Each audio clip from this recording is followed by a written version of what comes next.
looked heavy. Are you okay? Last year, Codemasters took on the F1 franchise, putting its signature touch on one of the biggest names in motorsports. F1 2011 serves as the first update in the now annual series, but is it a major overhaul, or just a slight tune-up?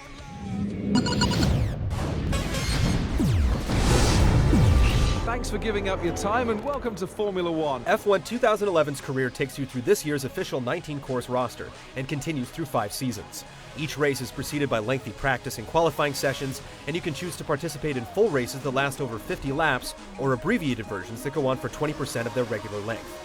Furthermore, you can now also pick ultra-quick 3-lap races. You can earn vehicle upgrades by fulfilling R&D objectives during practice sessions, giving your team data to improve downforce, braking, and the like. The game also encourages you to live the life by answering repetitive interview questions, reading headlines, and checking email, none of which are all that interesting. Tell me, what are your hopes and aspirations for the current season? Unfortunately, your career can get a rough start due to some major instances of miscommunication.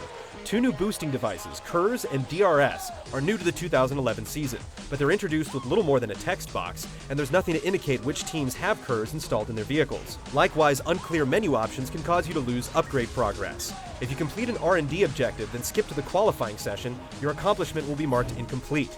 To save your objective, you have to retire to the paddock before going to qualify. Choose the wrong menu option repeatedly, and your car will soon fall behind the competition, possibly resulting in having to restart your career. In addition to the career, players can set up custom races in Grand Prix, attempt time trials for each track, or try a time attack mode with 6 specific scenarios to conquer. As an added perk, both of these modes let you download ghosts from the leaderboards, giving you a chance to actively study and compete against their performances. Full replays, however, can't be saved or shared. F1 2011's mainstay of online modes are the same as 2010, now supporting a grid of 16 players. There are 3-lap sprints, pole position events to set fast lap times, endurance races, and Grand Prix events with a 15-minute qualification followed by a 7-lap race. New to F1 2011 is a co-op championship, allowing you to team up with a friend online, working together to complete a full 19-race season. Split screen has also been added, letting you play quick games on the couch, but their visual performance tends to be much choppier. It doesn't always keep players in the loop, but F1 2011 has plenty to do, and while mileage will vary, dedicated drivers can easily get over 100 hours of playtime from the career alone. You're quick through Sector 1, but you're losing a lot of time in Sector 2.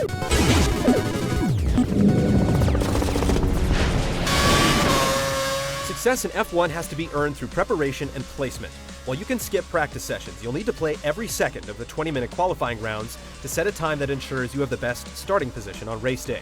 The issue here is that often the posted times don't seem to match the cars on the road, as you can whiz by car after car, yet steadily drop in the ranks. In a field of 24 drivers, however, you aren't immediately expected to even break the top 10, and your team objectives for each race increase in relation to past performances. While there are simple preset difficulties to choose from, the challenge can be highly customized. If you want the authenticity of protecting your car from damage, managing tire wear, and mixing fuel on the road, you can enable those options while still using a racing line or basic assists. Of course, endurance-focused features and pit strategies only come into play in longer events, so if you choose quicker 3-lap races, you'll miss out on those aspects of the F1 experience. Go now. As mentioned earlier, both KERS and DRS are introduced in this season's vehicles. While the technology is different, KERS can be likened to a nitro boost, increasing acceleration as you hold the button, with a supply that refills at the start of each lap. DRS simply lets you open the car's rear wing, increasing speed by reducing drag, which can cause spinouts if you try to use it during turns. While managing DRS can make a big difference in qualifying laps, its use is heavily restricted during races, so you'll only have brief chances to use it to overtake opponents. Don't forget that in this session you can activate the rear wing at any time. If you've made it to a race in good position, getting to the finish line is easier, partly because the AI behave like professional F1 drivers, while you can drive like an inexperienced maniac with no sense of self-preservation. Markers indicate the positions of vehicles around you to make up for the lack of peripheral vision, and you can often squeeze ahead of the pack by braking late and threading your way through. Of course, you'll fall behind if you're not up to snuff, but it's much easier to hold position than play catch-up. You need to find some speed. The car behind is closing in. Playing online can make you feel like you're one of the few sane drivers on the road, as real players are unpredictable in every way. However, the game does a great job of encouraging good sportsmanship.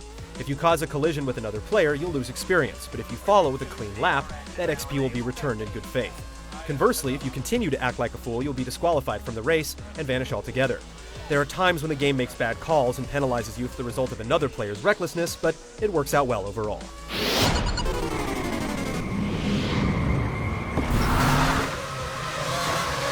F1 2011 can look good at times, especially in replays, but it's bland overall, and its attempts at showing off people instead of cars are stiff and unimpressive.